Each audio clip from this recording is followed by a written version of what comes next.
ओम शांति। 30 सितंबर 2023।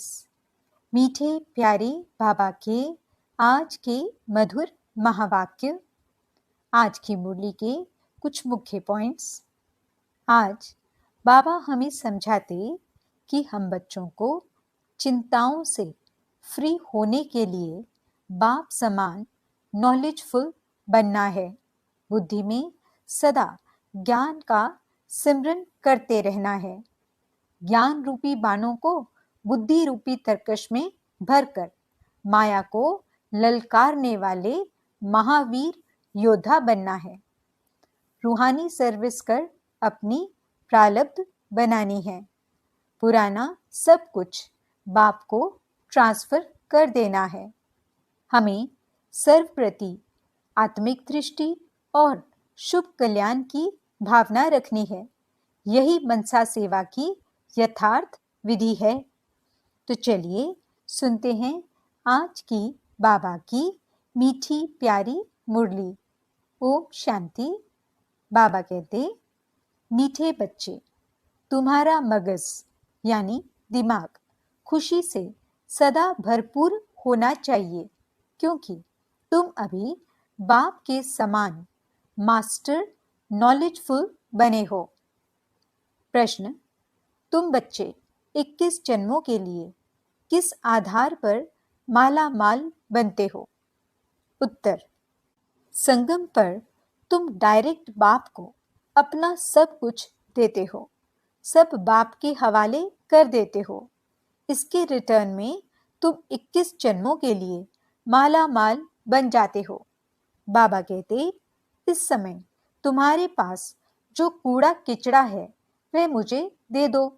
बढ़ने के पहले अपना सब कुछ ट्रांसफर कर दो, तो भविष्य में उसका रिटर्न मिल जाएगा। गीत ओम नमो शिवाय। ओम शांति। सालिग्रामों प्रति शिव भगवानुवाच। रूहानी बच्चों प्रति रूहानी बाप समझा रहे हैं। अभी तुम बच्चे जानते हो, यहाँ हमको आत्मा समझ बैठना है, न कि शरीर। और सारी दुनिया में एक भी ऐसा मनुष्य नहीं है जो यह समझते हो कि आत्मा क्या है। आत्मा को ही नहीं जानते तो फिर परमात्मा को भी कैसे समझेंगे? बाप द्वारा ही आत्मा की समझानी मिलती है। आत्मा और परमात्मा को ही नहीं जानते, इसलिए ही मनुष्य दुखी हैं। अभी तुम बच्चों को यह मालूम हुआ है कि इस ड्रामा की अथवा कल्प वृक्ष की आयु 5000 वर्ष है। ये तो समझते हो। उन्हों का बीज अगर चैतन्य होता तो बतलाता ना कि मुझ बीज से झाड़ कैसे पैदा हुआ। अब वह तो है जड़। ये चैतन्य एक ही मनुष्य सृष्टि का वैरायटी झाड़ है। तुम बच्चों को अभी सारी नॉलेज है। तुम्हारे में भी नंबरवार पुरुषार्थ अनुसार शुरू से लेकर अंत तक सारे झाड़ का ज्ञान मिला हुआ है। जैसे बीज में सारे झाड़ का ज्ञान होता है। ये बाप है चैतन्य बीज रूप। गाते भी हैं, परम पिता परमात्मा सत चित आनंद स्वरूप है। निराकार की महिमा गाई जाती है। उनकी महिमा सबसे बिल्कुल ही न्यारी है। मनुष्य तो कुछ भी नहीं जानते हैं। भल देवताओं को ये वर्षा यहाँ से ही मिलता है, परंतु उनको भी वहाँ ये ज्ञान नहीं रहता। वंडरफुल बात है ना।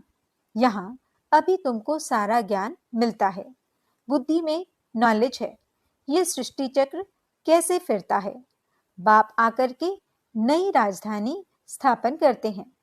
तुम इस ड्रामा के एक्टर्स हो। सिर्फ तुमको ही ड्रामा के आदि मध्य अंत रचता और रचना का ज्ञान है, और किसको है नहीं। न शूद्र वर्ण को ये ज्ञान है, न देवता वर्ण को ये ज्ञान है। कोई सुनेंगे तो वंडर खाएंगे। मनुष्य कहते हैं यह त्योहार आदि जो मनाते हैं वे परंपरा से चले आए हैं, परंतु बाप समझाते हैं सतयुग में तो ये होते ही नहीं। त्योहारों को कोई जानते ही नहीं। अभी तो कहते हैं ना, ये दशहरा, दिवाली आदि त्योहार आने हैं, वहां तो ये कुछ भी याद नहीं रहता। एकदम निष्फुरने यानी निश्चिंत हो राज्य करते रहेंगे। अभी यहाँ तुम्हारी बुद्धि का ताला खुला हुआ है। तुम एक्टर्स हो, इस ड्रामा के क्रिएटर, डायरेक्टर, मुख्य एक्टर्स, ड्यूरेशन आदि को जानते हैं। ये नॉलेज जिसकी बुद्धि में रहेगी, उनको अपार खुशी रहेगी। गॉडफादर को ही नॉलेजफुल, ज्ञान सागर कहा जाता है। कौन सी नॉलेज है? सिवाय तुम्हारे ये कोई भी समझ न सके। गॉड को ही नॉलेजफुल, वर्ल्ड ऑलमाइटी अथॉरिटी कहा जाता है। तो नॉलेज किसकी है? सभी वेदों, शास्त्रों, ग्रंथों, सृष्टि के आदि मध्य अंत की। शास्त्रों में ये ज्ञान नहीं है। वह है ही भक्ति मार्ग के शास्त्र। सिर्फ पूजा करते रहो, बाकी रचयिता और रचना की नॉलेज कुछ भी नहीं है। तब तो ऋषि मुनि आदि भी कहते थे कि हम रचता और रचना को नहीं जानते। समझाने वाला एक ही बाप है, तो जानेंगे फिर कहाँ से? अभी तुम बाप द्वारा सुनते हो, फिर ये नॉलेज प्राय लोप हो जाती है। ये नॉलेज सिवाय तुम बच्चों के और कोई नहीं जानते। तुमको कितनी बड़ी नॉलेज मिलती है, तो तुम बच्चों को कितनी खुशी होनी चाहिए। वे लोग डॉक्टरी आदि पढ़ने के लिए, सीखने के लिए विलायत में जाते हैं। तुमको तो यहाँ ऐसा बनाते हैं जो वहाँ ये डॉक्टर आदि होते ही नहीं। बेहद का बाप जो नॉलेजफुल हैं, उन द्वारा हम सब कुछ जान जाते हैं। उनकी हम संतान हैं, तो ज्ञान से मगज यानी दिमाग कितना भरपूर रहना चाहिए, कितनी खुशी होनी चाहिए। ऐसी कोई चीज नहीं जिसको हम न जानते हों। वे लोग जो कुछ पढ़ते हैं, वे तो कुछ नहीं है। भक्ति मार्ग के शास्त्र आदि कितने पढ़ते हैं, परंतु ये तो कोई नहीं जानते कि ये सृष्टि चक्र कैसे फिरता है। तुम बच्चे अभी मास्टर नॉलेजफुल बनते हो। नटशेल में तो सब जान चुके हो। बाकी सिर्फ आत्मा जो तमो प्रधान है, उनको सतो प्रधान बनाना है। कोई हैं जो तमो प्रधान से तमो बने होंगे, कोई तमो से रजो बने होंगे, कोई रजो से सतो बने होंगे। सतो प्रधान नहीं कहेंगे। सतो प्रधान जब बन जाएंगे तो नंबरवार पुरुषार्थ अनुसार कर्मातीत अवस्था आ जाएगी। फिर तो नई दुनिया चाहिए राजाई के लिए। इसलिए पुरानी दुनिया का विनाश होता है। जब यह यज्ञ पूरा होगा तो सारी पुरानी दुनिया की आहुति पड़ेगी। यह पढ़ाई पूरी हो जाएगी, फिर नंबरवार पुरुषार्थ अनुसार कर्मातीत अवस्था को चक्र लेंगे। जैसे वे भी इम्तिहान पास कर फिर ट्रांसफर हो जाते हैं, तुम भी मृत्यु लोक से ट्रांसफर हो अमर लोक में चले जाएंगे। हम अमर लोक में थे, फिर 84 जन्म लेते लेते मृत्यु लोक में आ गए हैं। तुम कहते हो अभी हम पढ़ रहे हैं, फिर अमरलोक में जाकर देवी देवता बनेंगे। बाप ही मनुष्य से देवता बनाते हैं। पतितों को पावन देवी देवता कौन बनाएगा? देवता तो यहाँ कोई है नहीं जो देवी देवता बनावे। लक्ष्मी नारायण चाहिए ना, वे तो यहाँ होते नहीं। तुम बच्चे जानते हो, इस समय बाप ही आकर पढ़ाते हैं, स्वर्ग का राज्य भाग्य देते हैं। स्वर्ग था, लक्ष्मी नारायण का राज्य था ना। इन्हों की यह राजाई किसने स्थापन की? हेवनली गॉडफादर ने ही पैराडाइज सत्युग स्थापन किया। जहाँ देवी देवता राज्य करते थे, वहाँ दूसरा कोई खंड था नहीं, एक ही भारत था। तुम्हारी बुद्धि में है, हम जब राज्य करेंगे तो दूसरा कोई नहीं होगा। तुम्हारी बुद्धि में ये सारा झाड़ है, इसका बीज ऊपर में है। वह सत्य है, चैतन्य है। आत्मा भी इम्पेरिशेबल है, बाबा भी इम्पेरिशेबल है। जो बाबा में ज्ञान है वह तुमको सुनाते हैं। सारा झाड़ खड़ा है, बाबा ऊपर में है। इस समय मनुष्य तमो प्रधान कांटे हैं। झाड़ पुराना होने से जैसे सूख जाता है, इसलिए इनको कहा जाता है कांटों का जंगल। वहां होता है फूलों का बगीचा, बागवान भी है। किसको खिवैया, किसको बागवान, किसको माली कहते हैं। बाप है खिवैया, तुम भी बोट चलाना सीख रहे हो। हर एक की नैया बहुत पुरानी हो गई है। नैया आत्मा और शरीर दोनों की बनी हुई है। गाते भी हैं, नैया मेरी पार लगाओ। अब नैया भी पुरानी तो शरीर भी पुराना। अब पार कैसे हो और कहाँ जाएं? तुम जानते हो पार किसको कहा जाता है? मुक्तिधाम, जीवन मुक्तिधाम क्या चीज है? बरोबर बाप अभी पार ले जाते हैं। दुख धाम से सुख धाम अथवा विषय सागर से क्षीर सागर में ले जाते हैं। वे सिर्फ गाते हैं, नैया मेरी पार लगाओ। बागवान आओ, कांटों को फूल बनाओ। तुम भी पहले नहीं जानते थे। अभी मूल वतन, सूक्ष्म वतन, सतयुग से लेकर कलयुग तक सब राज को जान गए हो। जो जानते हैं वही सुनाते हैं। अंदर ज्ञान टपकता रहे तो सदैव खुशी में रहेंगे। कोई चिंता की बात ही नहीं रहती। फिक्र से फारिग हो जाते हैं। तुम जानते हो बाबा हमको ले जाते हैं। अब हम बाबा जैसे बन रहे हैं।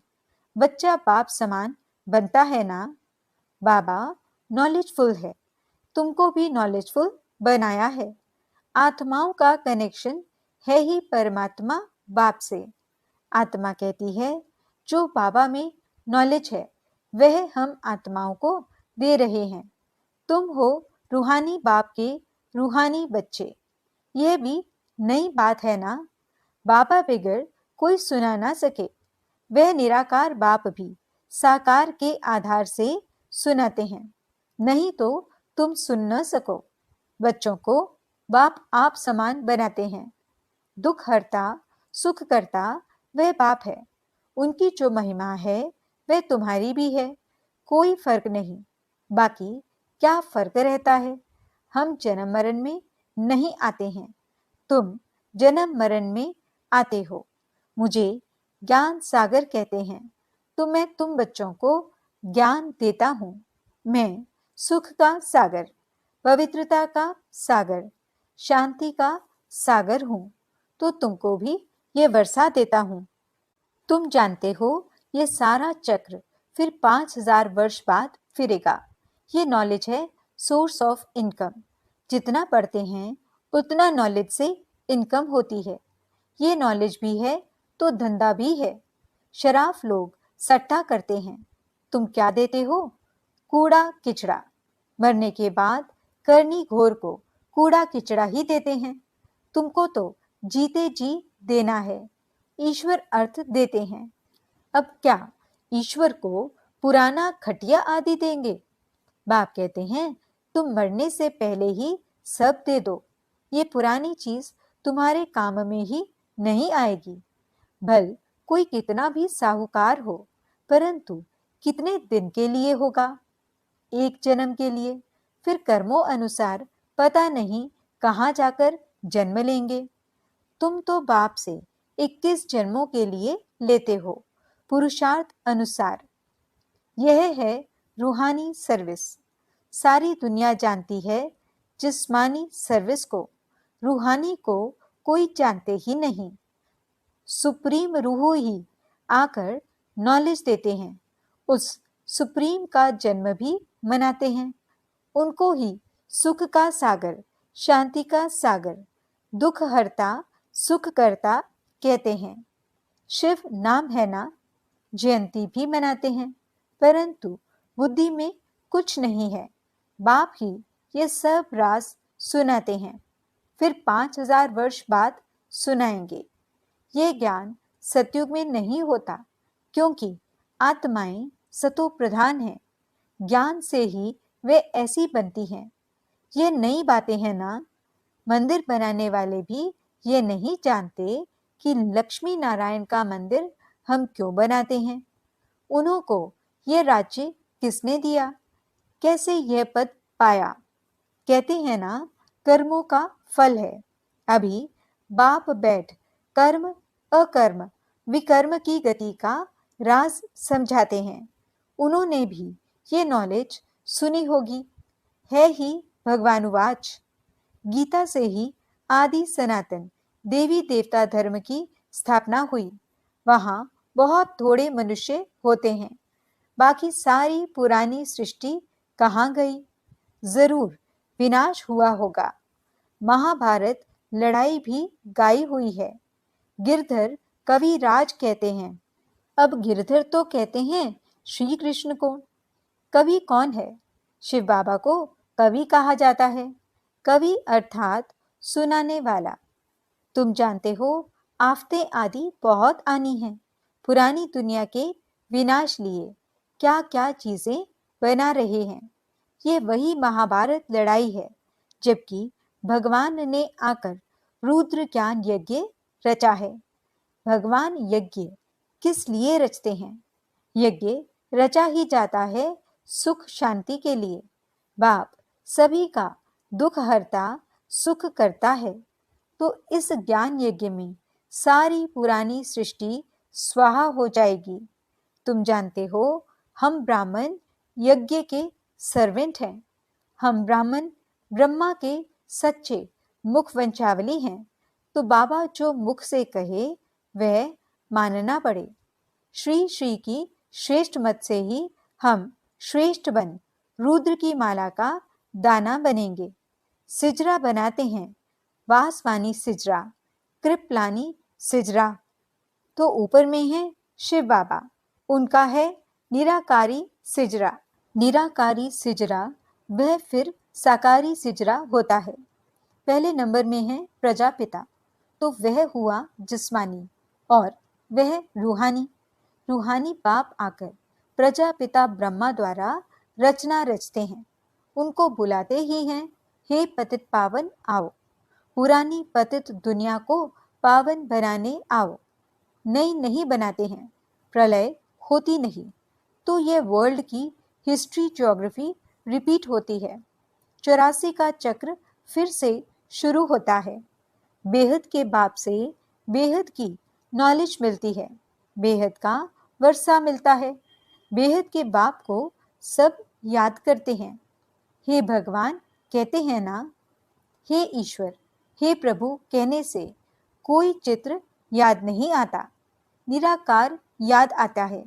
कहते भी हैं कि भगवान को याद करो। फादर है ना, हम सब हैं ब्रदर्स।